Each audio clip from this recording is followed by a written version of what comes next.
சிவாய. உறவுகள் அனைவருக்கும் அன்பு வணக்கம். எல்லோரும் நலமாக இருக்க நினைக்கின்றேன். எல்லோரும் நலமாக இருக்க வேண்டும் என்று எல்லாம் வல்ல இறைவனை பிரார்த்தித்தவனாக வழமை போன்ற ஒரு குரலை காணொலி வடிவிலே பதிவிட்டு வருகின்றேன். அந்த வகையிலே இன்றைய தினம் நாங்கள் காண்க இருக்கின்ற குரல் 1330 குரலிலே 453வது குரலாக அமைய இருக்கின்றது. நல்லொரு குரலாகவும் நல்லொரு உரையாகவும் அமைய பெற்றிருக்கின்றது. நாங்கள் யாரோடு சேருகின்றோமோ அதை வைத்துத்தான் நாங்கள் எப்படிப்பட்டவர் என்பதை சமூகம் கணித்து கொள்ளும் என்பதை தெளிவாக இந்த குரல் சொல்ல இருக்கின்றது. பார்ப்போமாக இருந்தால், மனத்தானம் மாந்தர்க்குணர்ச்சி இனத்தானம் இன்னா எனப்படும் சொல். மனத்தானம் மாந்தர்க்கு உணர்ச்சி இனத்தானம் இன்னா எனப்படும் சொல் என்பதாக அமைந்திருக்கின்றது. இதற்கான முதலாவது உரையை நாங்கள் பார்ப்போமாக இருந்தால், மக்களுக்கு இயற்கை அறிவு மனத்தால் ஏற்படும். இப்படிப்பட்டவன் என்று உலகத்தாரால் மதிக்கப்படும் சொல் சேர்ந்த இனத்தால் ஏற்படும். எங்களுக்கு இயற்கையாகவே ஒரு அறிவு இருக்கின்றது. அது எங்களுக்கு தானாக அமைந்த ஒரு அறிவாக இருக்கும். ஆனால் நாங்கள் எப்படிப்பட்டவர் என்பதை நாங்கள் யாரோடு சேருகின்றோமோ, எந்த இனத்தோடு எந்த குழுவோடு நாங்கள் யாரோடு நட்பு கொண்டு உறவாடுகின்றோமோ அதை வைத்துத்தான் நாங்கள் எப்படிப்பட்டவர் என்பதை இந்த பெரியோர்கள் எங்களுடைய சமுதாயம் எங்களை கணித்து கொள்ளும் என்பதைத்தான் முதலாவது உரை அழகாக சொல்லியிருக்கின்றது. மக்களுக்கு இயற்கை அறிவு மனத்தால் ஏற்படும். இப்படிப்பட்டவன் என்று உலகத்தார் மதிக்கப்படும் சொல் சேர்ந்த இனத்தால் ஏற்படும் என்பதாக அமைந்திருக்கின்றது.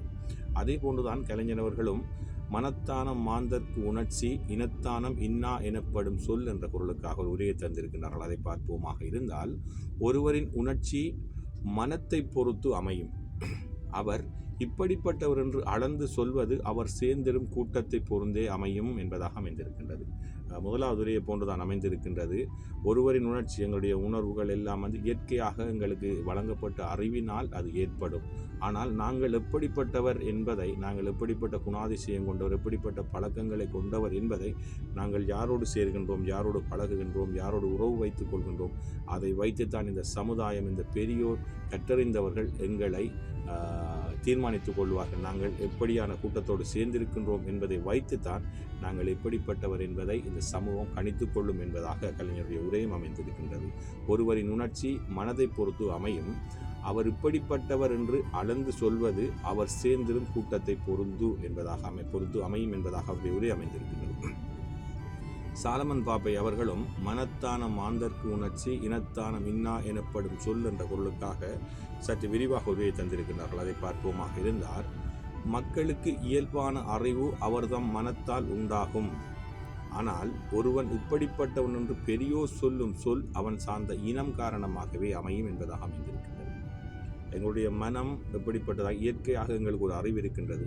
அது எங்களுடைய மனத்தால் ஏற்படக்கூடிய அறிவு. ஆனால் எங்களுடைய பழக்க வழக்கங்கள், நாங்கள் எடுக்கிற நடவடிக்கைகள், சமுதாயத்தில் எங்களுடைய பிம்பம் எப்படிப்பட்டதாக இருக்குமாக இருந்தால், நாங்கள் யாரோடு சேருகின்றோம், நாங்கள் யாரோடு பழகுகின்றோம், யாரோடு உறவு வைத்துக் கொள்ளும், எங்களுடைய கூட்டம் எப்படிப்பட்டது, நாங்கள் சேருகின்ற இனம் எப்படிப்பட்டது என்பதை வைத்துத்தான் இந்த பெரியவர்கள், இந்த சமுதாயம் எங்களை நாங்கள் எப்படிப்பட்டவர் என்பதை கணித்து கொள்ளும் என்பதாக சாலமன் பாப்பனுடைய உரையும் அமைந்திருக்கின்றது. உண்மையிலேயே இன்றைய மனத்தானம் மாந்தர்க்கு உணர்ச்சி இனத்தானம் இன்னா எனப்படும் சொல் என்ற பொருளுக்கான 3 உரைகளும் அழகான உரைகளாக அமைந்திருக்கின்றது. அதாவது, எங்களுக்கு இயற்கையாக வழங்கப்பட்ட அறிவோடு சேர்த்து நாங்கள் நல்ல இனத்தோடு உறவு வைத்துக் கொள்வோமாக இருந்தால் நாங்கள் நல்லவர்களாக கணிக்கப்படுவோம். நாங்கள் வைத்துக் கொள்கின்ற உறவு தீயதாக, எங்களுடைய கூட்டுக்கள் தீயதாக, எங்களுடைய நட்புகள் தீயதாக, கெட்ட பழக்கங்களுடையதாக அமையுமாக இருந்தால் நாங்களும் அவ்வாறான ஒரு பெயரோடு தான், அவ்வாறான ஒரு கணிப்பிலே தான் நாங்களும் எங்களுடைய வாழ்க்கையை இட்டு செல்ல வேண்டும். ஆகவே எங்களுடைய வாழ்க்கையில் நாங்கள் யாரோடு சேர வேண்டும், எந்த இனத்தோடு சேர வேண்டும் என்பதை நாங்களே முடிவெடுக்க வேண்டும். நல்லொரு குரலாகவும் நல்லொரு உரையாகவும் அமைய பெற்றிருக்கின்றது. மனத்தானம் மாந்தர்க்கு உணர்ச்சி இனத்தானம் இன்னா எனப்படும் சொல். ஓம் நம சிவாய. நன்றி, வணக்கம். அடுத்த குரலை சந்திக்கலாம்.